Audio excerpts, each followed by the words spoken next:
I'm gonna read the description because I know you won't. Here is the introduction to this video series. By the way, when I say Deleuze, I mean Deleuze and Guattari. This video series will take you through my reading of Yoshiyuki Sato's Power and Resistance, which I don't see many people talking about, unfortunately. This is not a video essay. It will not be entertaining and edited like my other videos. It is already a lot of work understanding the text and then trying to communicate it. This is an educational video series for anyone curious about French Marxism. I will turn Sato's analysis into a video essay about living an unalienated life in the future, but for now I will apply his analysis. I will not apply his analysis. Rather, I will convey it directly to the viewer, page by page.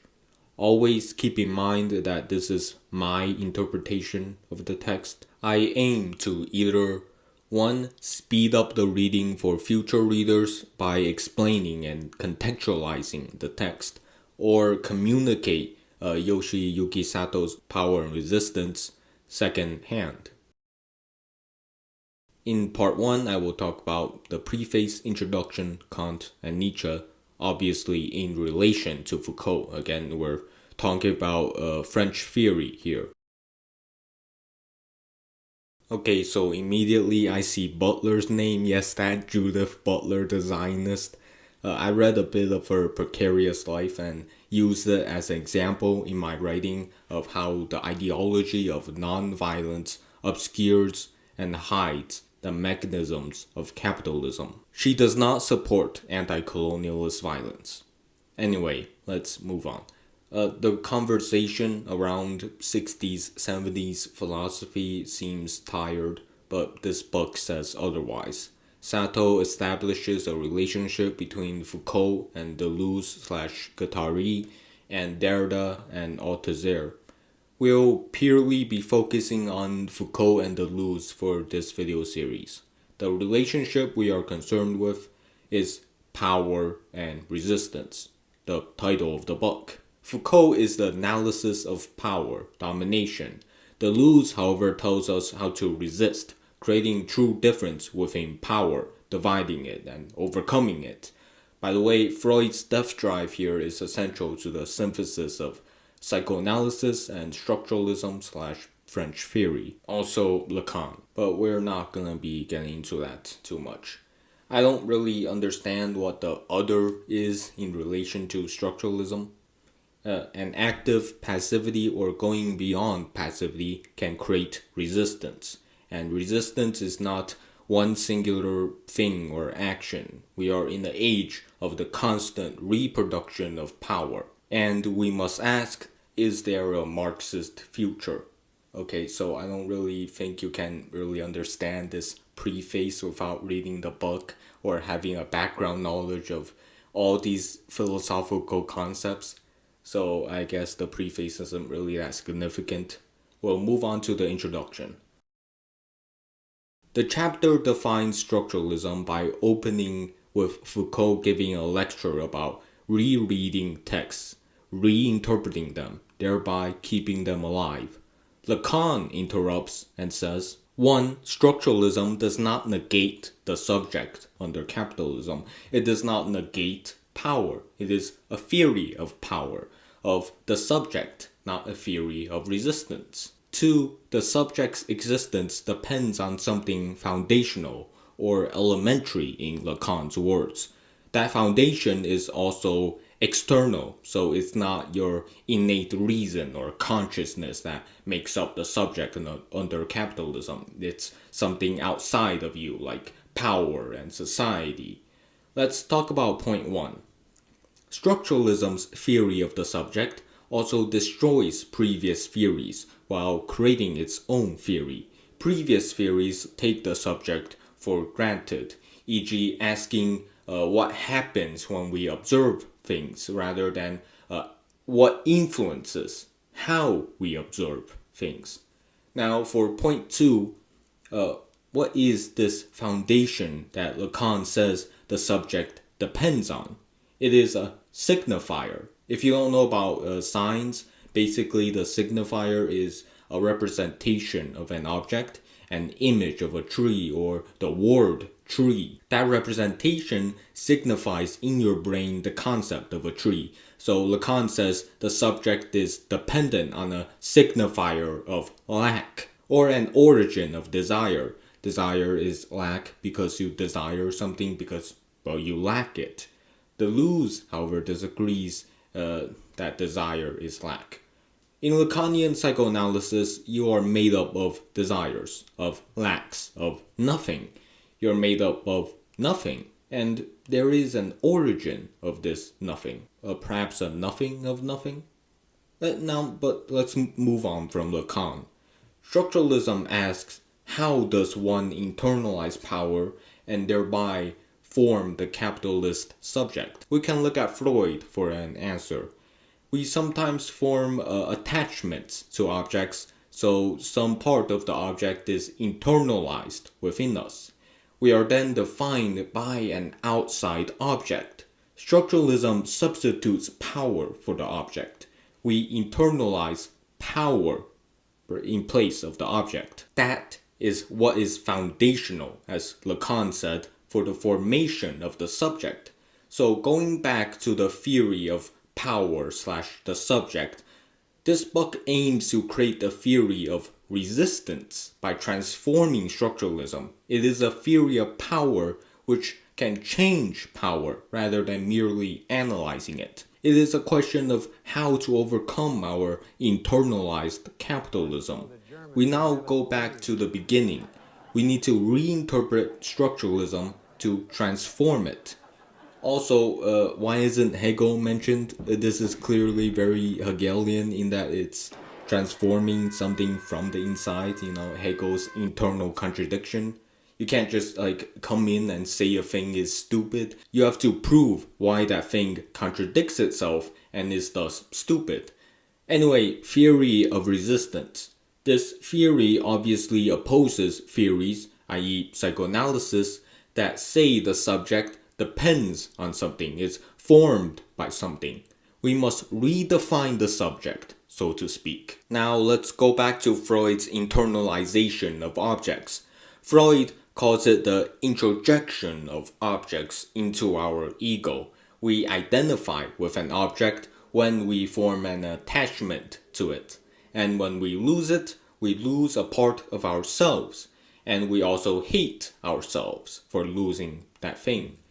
An ego and a superego is formed. The superego hates the ego, you hate yourself, for losing the object. It regulates and disciplines the ego, you regulate and punish yourself. Also, the superego is parental authority, regulating and disciplining the ego. Note here that we're not talking about the object. We're talking about an internalized object. The object inside of your mind, not the actual object. Now, this superego criticizing you for losing the object is almost like the object criticizing you, isn't it? Your superego is the lost object. But ultimately, it all comes down to you placing significance and identifying with the object. Power. We also identify with power. Power disciplines us. We follow the norms of society, like going to work. And like the object, power is only significant because we say so. The rest of the introduction outlines the text. You can read it if you want, but I doubt you'll understand it. Okay, so in summary, we have to overcome the subject, overcome power. That is to say, we have to overcome theories of power and the subject. And those theories say that power is internalized within us. So we have to overcome those mechanisms of internalization. We now begin chapter 1.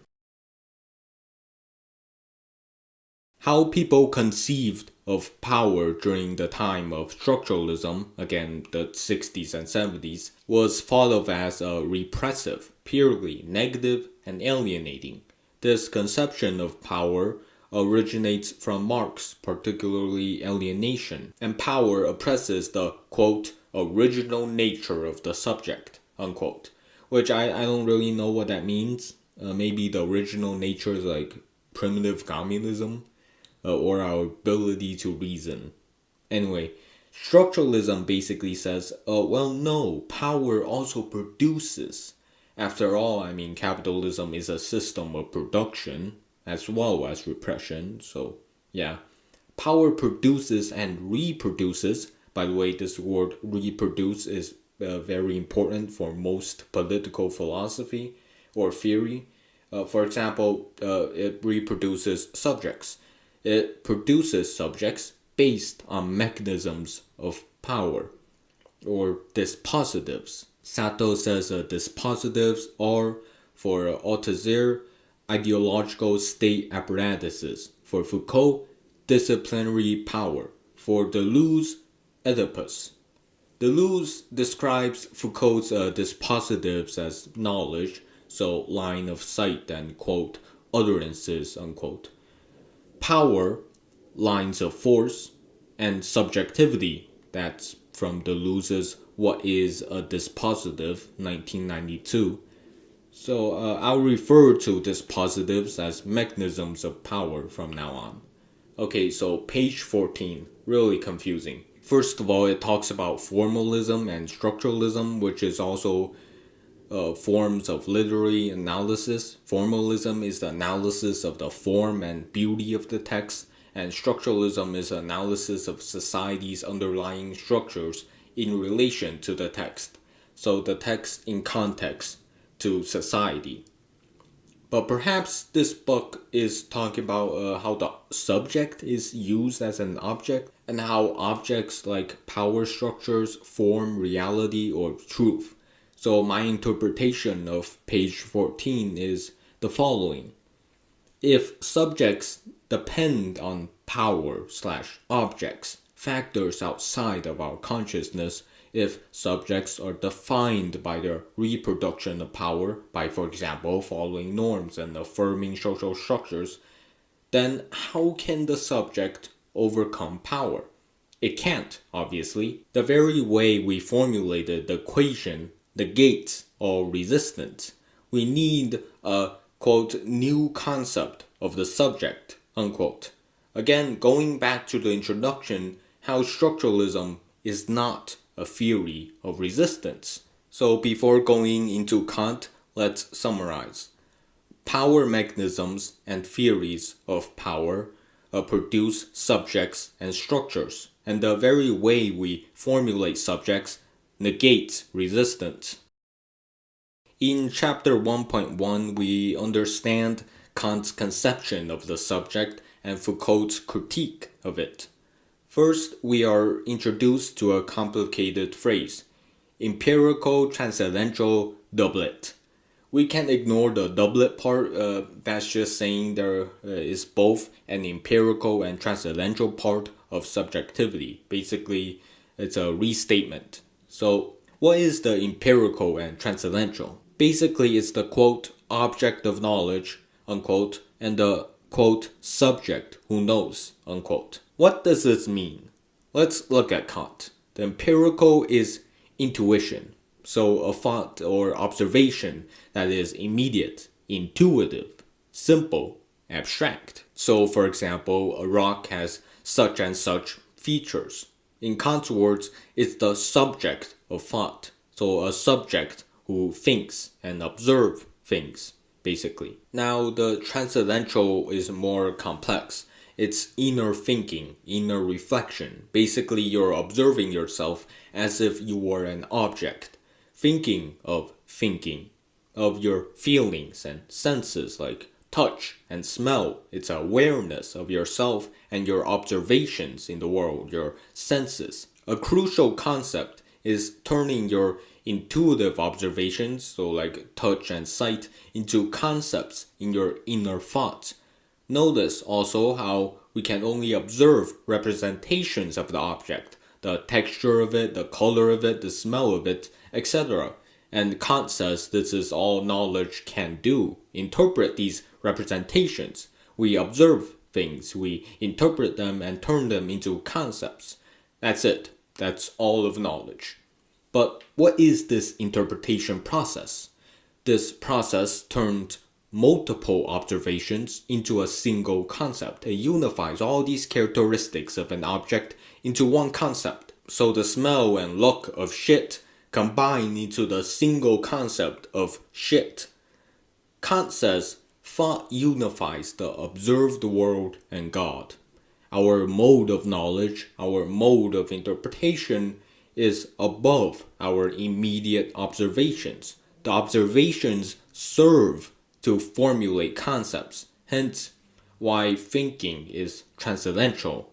The process also separates our mode of thinking from our environment, from the outside. There's an inside of thought and the outside of things. The object is reproduced within us as a concept. In other words, we internalize the object by turning it into a thought. Freud. So to recap, the Kantian subject is first empirical, observational, and then they are transcendental, turning those empirical observations into abstract concepts through some internal process. This is a very limiting view of the subject and of the world. There is a field of knowledge, and knowledge is limited to this process. The world is, quote, folded down, unquote, in simple concepts. Foucault also says something interesting here. The impossible of knowledge appears on their, quote, blank sides, unquote. So Foucault is kind of saying what is left unsaid is more important. Heidegger says man cannot grasp things in themselves. Again, our observations are representations. So man is limited in their knowledge. Kant asks 3 questions in his critiques. 1. What can I know? So basically our ability to reason. 2. What should I do? So practical, useful reason. 3. What may I hope? So our judgment of the world, I guess. All these questions relate to one central question. What is man? Man asks all these questions precisely because we lack things and answers and we are limited. God, the infinite and perfect substance, would not ask any of these questions. He is infinite. Heidegger says that man asks these questions so that we are certain we are limited and then confine ourselves in this finitude. He also says that the concept of being is always forgotten and rediscovered again through people like Kant. Foucault comes in and says, as he does, okay, so but what about power relations? Why are we repressing the outside world by considering our ability to reason? Not everything is a singular, homogeneous concept, Kant. There's differences, complexities, and relationships between things and the world. And now we get to Nietzsche. Chapter 1.2 contextualizes our ability to reason, our subjectivity within power relations. Okay, so this subject of knowledge, this subject who thinks, doesn't just randomly pop into the world. The foundations of knowledge have a history. The subject has a history. These things came out of a process of society. As Nietzsche said, ideals are fabricated. So there's no natural origin of our metaphysical beliefs. They are invented. So we don't identify with the thing we're observing and internalize it because knowledge is invented by us, for us. So we don't know things, it's all socially constructed, as people today would say. Nietzsche says we have many drives that struggle between each other, synthesizing in our pursuit of knowledge. For example, the drive to laughter or to hatred. Knowledge is thus a will to destroy and dominate the object rather than identifying and internalizing it. Foucault comes in again and says again, okay, so what about power? Aren't these drives that form your will actually just social power? Knowledge is thus an effect of power.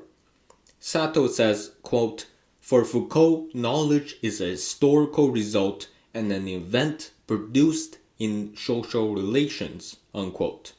And if there are these mechanisms of power at play when we observe and gain knowledge, then that instant where we gain knowledge is a result of multiple factors, not just a simple intuition, as Kant said. The subject is a vessel for power. In the 38th footnote, it says that transgressing our culture discovers and recomposes the emptiness of the sacred. So now let's get into how Foucault is a theory of power and not of resistance. Chapter 1.3 opens with Foucault's concept of power.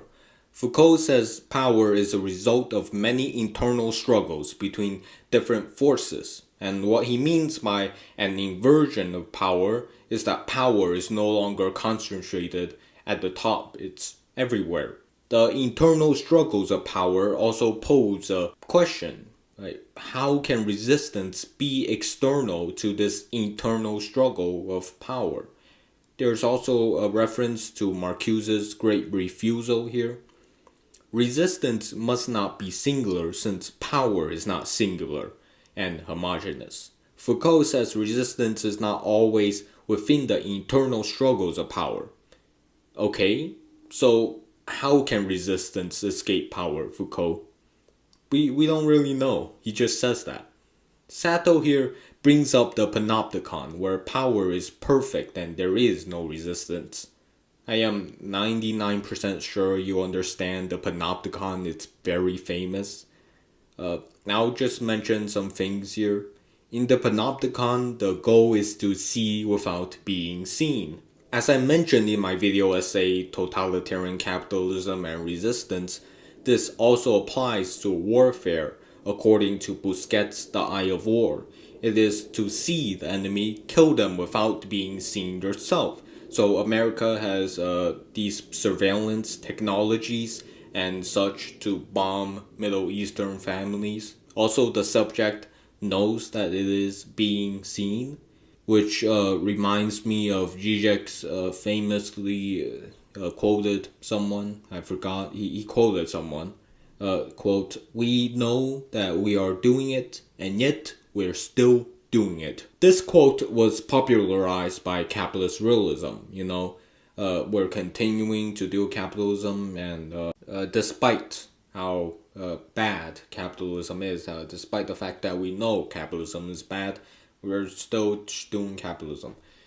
And obviously the surveillance of the panopticon is inside of our head, like Freud's superego regulating the ego, if you recall. It's this transcendental ego regulating the empirical ego, going back to Kant. Sato says Foucault's history of sexuality provides the possibility for resistance in the empirical instant, while discipline and punish is transcendental and provides no possibility for resistance. Again, there's this higher authority, disciplinary power, regulating you.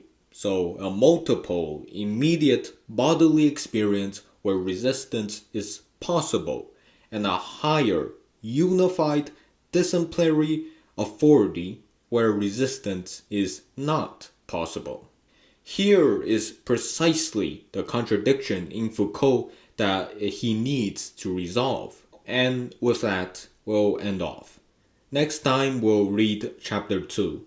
To summarize, we need to go beyond structuralism into a theory of resistance. Power is productive and repressive. Kant's subject is limited and ignores the outside world and the circumstances knowledge is in. Foucault brings Nietzsche into Kant and redefines the subject and defines power. But these definitions do not allow for resistance. Мичманы и не мичманы, дорогие, с праздником, дорогие друзья. И не мичманы, дорогие друзья. Спасибо за внимание.